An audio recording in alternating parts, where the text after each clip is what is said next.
This morning's reading comes to us from the Gospel of Luke, chapter 1, verses 5 to 15, from the New Revised Standard Version, anglicized, the birth of John the Baptist foretold.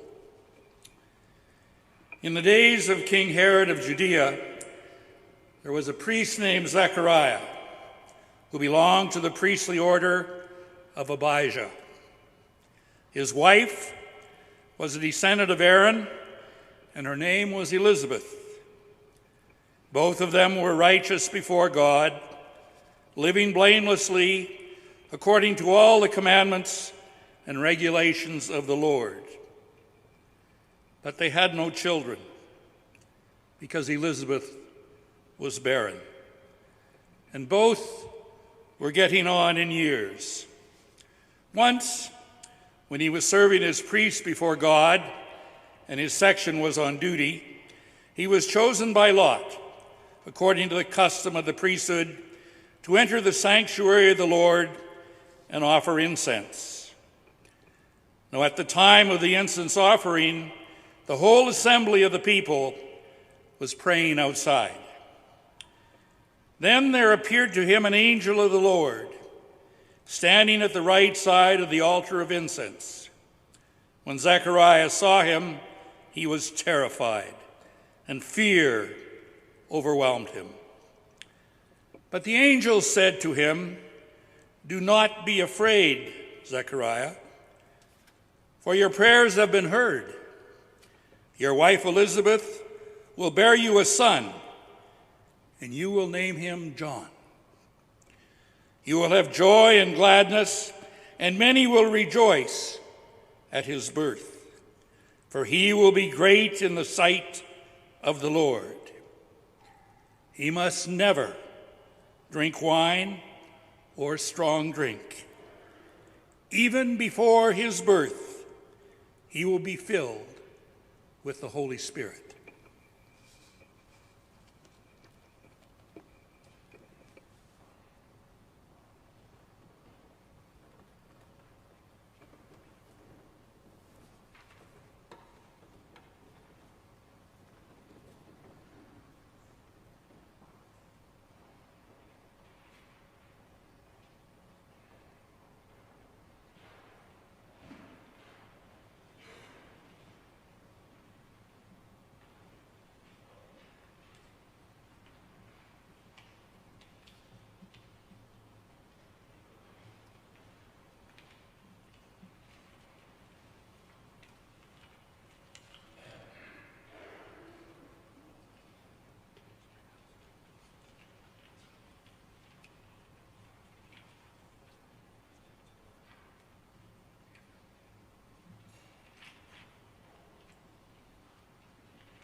That was beautiful. I needed to hear that, actually. I just realized I've been doing this for 7 years now, and I still get terrified. Public speaking, they say, is one of the big fears. I'm getting better at it, but it's still there. And maybe not always comes in the voice of an angel, but a community of friends singing, "Be not afraid, thank you." It's a dangerous business, Frodo, going out of your door. Bilbo Baggins used to say on the path outside the front door of Bag End, especially after he'd been out for a long walk, "You step into the road, and if you don't keep your feet, there's no knowing where you might be swept off to." So I just returned from a very long-awaited adventure of my own to Middle-earth. I went to Hobbiton. Slide.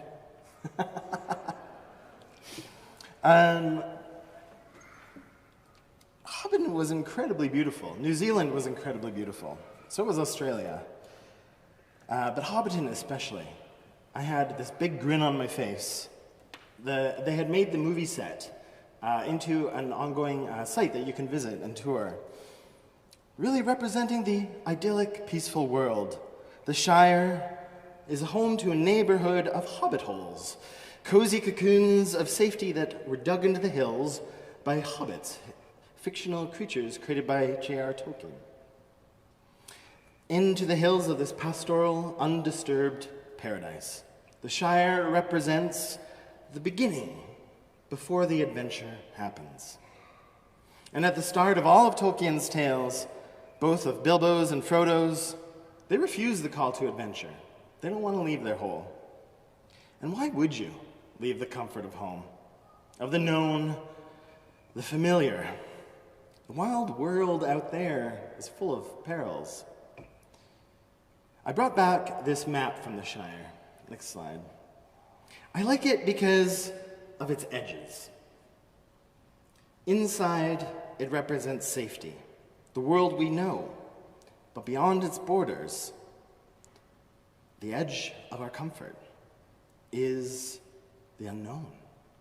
But what if at the edge of our comfort is everything our heart has yearned for?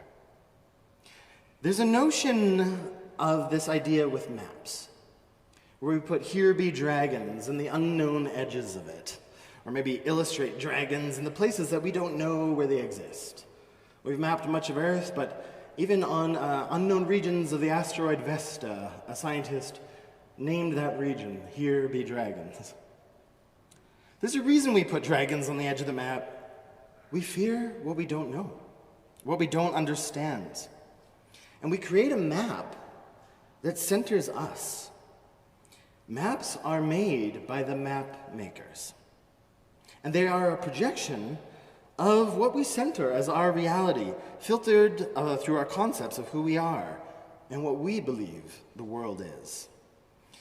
The edges of the map are called the marginalia. And it is no coincidence that we push those in our culture we don't understand to those very edges, the margins. And the people that the map centers don't understand and fear become marginalized. We demonize what we don't understand, the shadow of what we keep in the light. We turn drag queens into dragons. We fear the dark and demonize the dark-skinned. But what if it is just outside the edges of our maps? What if it's in listening and reaching out to those that we don't understand at the frontiers of what is safe, at the frontiers of the unknown, that they become known to us? And through this, we might become fearless. We have to leave the known, perhaps, to leave the comfortable, to discover who we really are, and to become something maybe we never knew we could be. In the Fellowship of the Rings, the first book of Tolkien's Lord of the Rings, Frodo stays in the Shire for 17 years after Bilbo leaves on his final adventure, passing the Ring of Power onto him. Tolkien writes, Frodo began to feel restless. The old path seemed too well trodden. He looked at maps and wondered what lay beyond their edges. Maps made in the Shire showed mostly white spaces beyond its border. And so for myself, after 4 very long years of studying, of working hard, of being hemmed in by a pandemic, it was time for me to go on an adventure, even though it scared me a little. Next slide. This meme always cracks me up. Circulated this during my time at seminary. It is when 2 Anglican priests bring their Baptist pastor friend along for the walk. That's Peter Jackson there with Sir Ian McKellen and Sir Christopher Lee, who played the wizards, or Ishtari, the Elvish word for the wizards, walking through the gardens of Isengard. I got to walk through the gardens of Isengard. Next slide. And I wore the same colors, unknowingly, as Peter Jackson. So the United Church minister now joins for the walk. You can go to the next slide. Beckett Tarnas, a scholar of Tolkien and Carl Jung, writes about this concept of the imaginal realm. It's different than the imaginary, which is what is just made up. Imaginal can be understood as the object of imaginative or imagining perception.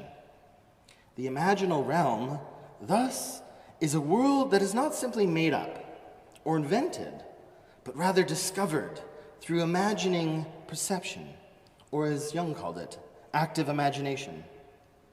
Tolkien called this realm the realm of the fairy, a domain that does not exist in a physical location, but that does not mean it's a place that does not exist at all, or is only made up or unreal. She asks us, when you close your eyes, or when you read a story, images naturally arise. Where do these images come from? The imagination is a form of prayer. It's entering into the imaginal realm, or what we might call the mind of God, the source of all creativity. That ultimate reality that's beyond the edges of every map. On my journey to New Zealand, the farthest I've ever been away from home, I came across a bench that was engraved at the spot in the movie where Frodo's companion Samwise Gamgee freezes for a moment, afraid, and says, "One more step, and I'll be the farthest away from home that I've ever been." In our scripture today, we have a story that's not unlike going on an adventure into the imaginal realm. Zechariah, a priest in the time of Herod, is in a time much like ours, like Sean so beautifully reflected, where he is confronting a reality of unknowns. Luke tells a story retroactively, reinventing the past through the lens of a community of Jesus-following Jews after the generations-long persecution, the destruction of the temple, and the reality that they are all these communities living under the disastrous destruction, the fleeing, the persecution of the Romans, their failed revolt, ongoing economic exploitation. It was not an easy time. A time fraught, much like our own. There was so much unknown. The safety of the temple gone. The safety of the Shire left behind. In our world, we're facing many unknowns. Leaders across the world and abroad. We have the uncertainty of a new U.S. election, a second term of a Trump administration. We don't know what it'll be like.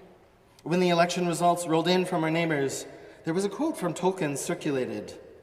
Frodo says, "I wish it need not have happened in my time." "So do I," said Gandalf, "and so do all who live to see such times. But it is not for them to decide. All we have to decide is what to do with the time that is given us." The uncertainty of these times, of threats of terrorists, of jokes of annexation of Canada, not unlike another politician that Trump looks up and how he did to the Ukraine, Our own provincial government eroding healthcare access for trans and 2S young people. Privatization of healthcare. Assassination of healthcare providers in the States. Economic uncertainty. Attack on rights. Climate crisis. Rearing dramatic changes across the globe. Fear is creeping in from every edge of our map. At every corner. We don't know what is to come. Zechariah and his wife Elizabeth, they didn't know what was to come. They couldn't have kids. And in the ancient texts, it is often put on the womb owner and the woman that she is the reason that they can have kids, that she is barren. But they didn't know the cause. Whatever the cause, it says they were too old. They could not have a child.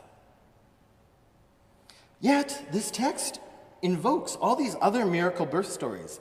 The 5 that precede this miracle birth of John, of Zechariah and Elizabeth's child, and the one yet to come, the miraculous birth of Jesus. We hear of Elizabeth and Zechariah that they were faithful, they were obedient, they were blameless, but still too old and unable to conceive. This might be like how many of us are feeling. It's too late for this world. It's too late to start. Too late to begin a new journey, to leave our home, to try creating something new, something better. Too late to forgive. But what this story tells us, it's never too late to start. For the angel tells Zechariah, your prayer has been heard. You will give birth to John the Baptist, the one who will foretell the coming of Christ. But before Zechariah received this message, we have to look at what is happening in the text. He steps away from the congregation and enters into the sanctuary, into this liminal, imaginal space, the temple to access with an offering of incense. We have to sometimes get away from the stories of the world, from our concepts that we get stuck in, from our maps, and walk the path. In many ways, it was a blessing to be at ship sailing the Tasman Sea, unplugged from Wi-Fi for 2 weeks, where I didn't have to hear about the news of the world. The comfort of our world and our beliefs, being confronted in the unknown. The safety of the Shires threatened everywhere, it seems. But in those 2 weeks away, I woke up at 3 a.m. one morning on a rocking, rough night, and I saw stars outside my window. I went out onto the patio and I looked up, and I saw stars I'd never seen before, completely different constellations in the southern hemisphere. I would not have seen them if I stayed at home. Now, with exception, I did go on Wi-Fi at one point. And I have to come out to you now, not as queer or non-binary or as a Tolkien fan, already done that, but as a believer. I was called Mulder all those years growing up, a believer in the weird things. If any of you were fans of the X-Files, you know what I'm talking about. Why on earth, that is, the United States Congress decides to have hearings about UFO, or what we all call UAPs, unidentified anomalous phenomenon, disclosure, while I'm away in inaccessible places. They had one a year ago when I was on Cortez Island, and I had to go to the edge of the parking lot and hold my phone up in a corner to download that Congress hearing of whistleblowers talking about the government's knowledge of extraterrestrials or non-human intelligences. And then they have another hearing while I'm in the middle of the ocean. So I sneak into a castle at Dunedin and use their Wi-Fi to slowly download the next Congress hearing to listen what is being discussed about what could be the most important conversation of our times. The UFO community, which I've been a part of for a while, has been talking about this concept of ontological shock. It's a fancy word, ontology, for what we know to be true. And ontological shock is saying when our worldview is confronted with something so dramatic it changes the way we see things, we may have shock and actually reject the information. Fear may come over us. We may even retreat back into our hobbit hole or the hobbit holes of our minds. Certainly, this is what our time feels like.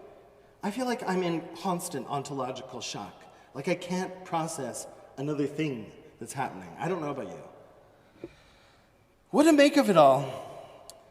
It is wild to see lawmakers and people in sworn oaths discussing these things, that maybe we've been in contact with non-human intelligence, that maybe we have been speaking to them, that they've been on this earth among us all along? Beings of greater intelligence than our own for thousands of years?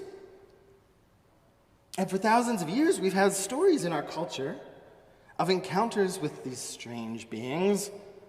The fairy folk, the indigenous people of Turtle Island speak of the star nations. We have in our very Bible stories of encountering messengers from the heavens.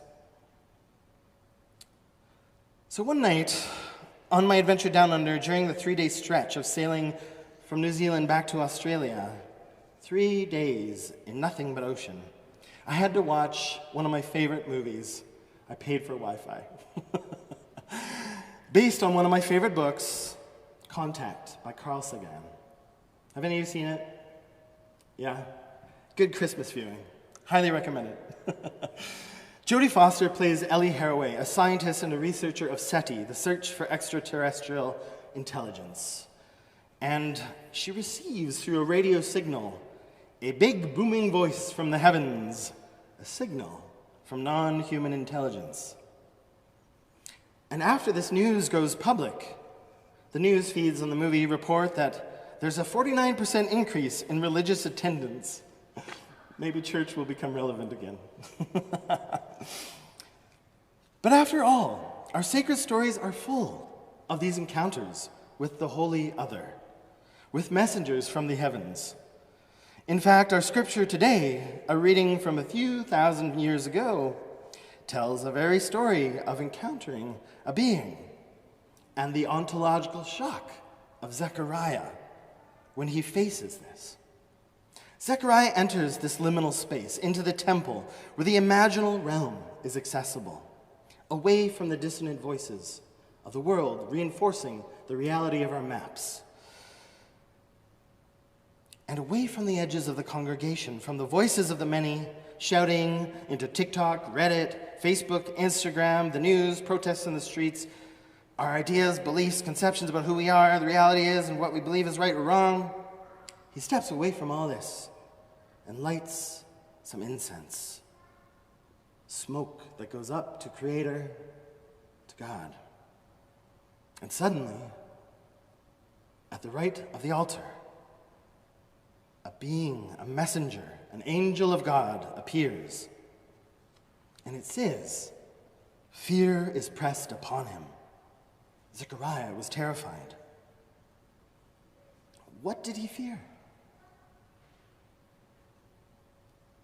Encountering something that challenges our reality, that questions the map that we believe to be what is real. That's the shock, the ontological shock. It bursts the bubble. It's a lot, folks, okay? I know I'm talking about this right now. It is a lot in our world right now. Our bubbles are being burst. It's all coming in from the edges.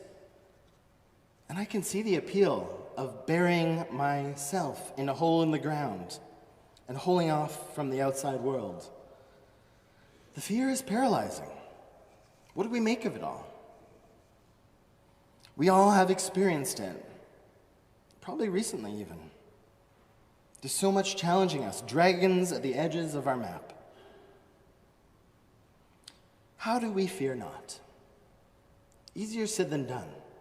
Fear not. I turned to Pema Chodron. If I had a physical copy of this on tape, I would have worn it out. During my time recovering from PTSD, I had a lot of fear. I was anxious all the time, and she had a beautiful teaching, a Dharma talk, called Fear to Fearlessness. One thing that she shares a similar sentiment about the edges. She says, along the spiritual path, every once in a while, you completely come to your edge. You come to the place where you know you're about to make a step into what is not quite known to you. This happens again and again on our journeys, that we meet this place of just going a little further than we ever have before. And when we come to that edge, it brings up all of our fears. Part of the spiritual journey, she continues, is coming to know the nature of fear. Because you can't just move from a very narrow and rigid way of perceiving a map and thinking into an open way of thinking, the reality. You can't just drop all those old, comforting conditions and concepts, she writes, without it being accompanied by some fear and trembling. She says that the definition of being enlightened, if it gives you some ease, is being completely without fear. So if you experience fear, it's okay. None of us are perfect. Fear not. Doesn't give us much to say. You could even expect Zechariah saying to the angel, okay, sure, but how? In fact, it looks like this is a trauma response himself. What this text continues is that after this experience, Zechariah doesn't speak. He doesn't talk again until it is fulfilled. And his wife, Elizabeth, gives birth to John. And when he finally speaks, he sings. I'm going to read to you a few verses later this blessing to his son John that he sings. And you, my child, will be called a prophet of the Most High, for you will go on before the Lord to prepare the way for him, to give his people the knowledge of salvation through the forgiveness of their sins, because of the tender mercy of our God, by which the rising sun will come to us from heaven, to shine on those living in darkness and in the shadow of death, to guide our feet into the path of peace. Notice in this song, he doesn't say, John, you're going to announce the triumphant reign of heaven appearing instantly upon the earth. No, he says, you will guide our feet onto the path of peace. You will help us remember our sinlessness. Another Buddhist teacher, who many belovedly call Thich Nhat Hanh, said, there is no way to peace. Peace is the way. We can only get to peace with peace at every step. There is another saying about our Bible, the saying, fear not. It's said that it appears 365 times. A version of fear not, do not be afraid. Now I actually counted, there's about 150. But that's still significant. And you know, ancient math, like Jesus told us you have to forgive 7 times 70, is a way of saying infinitely. So maybe the point here, if we're trying to understand how to practice a way of peace, is to remember every day to fear not. There's a moment when Frodo's bubble is burst. He learns that the Shire is no longer safe. He has to leave. He learns there's a creature named Gollum who has been tormented by the ring, a weapon of malice and control that has, over hundreds of years, twisted him into a shadow of himself, that he's become addicted and enslaved by this ring. When it was fallen into Bilbo's hands, Bilbo, at one point, raised a sword to kill Gollum, but felt sorry for him and how he'd become who he was. And at the end, when he ran away with the ring, Bilbo eventually passed it on to Frodo. But Gollum, still sick, wanted that ring, and came seeking after him, and was coming for it in the Shire, along with more agents of evil. The protective bubble was gone. Frodo says, "Gandalf, I'm afraid." The creature sneaking in from the edges, threatening the safety of what he knew. Frodo says, "It is a pity Bilbo didn't kill him when he had the chance." And Gandalf says, "Pity.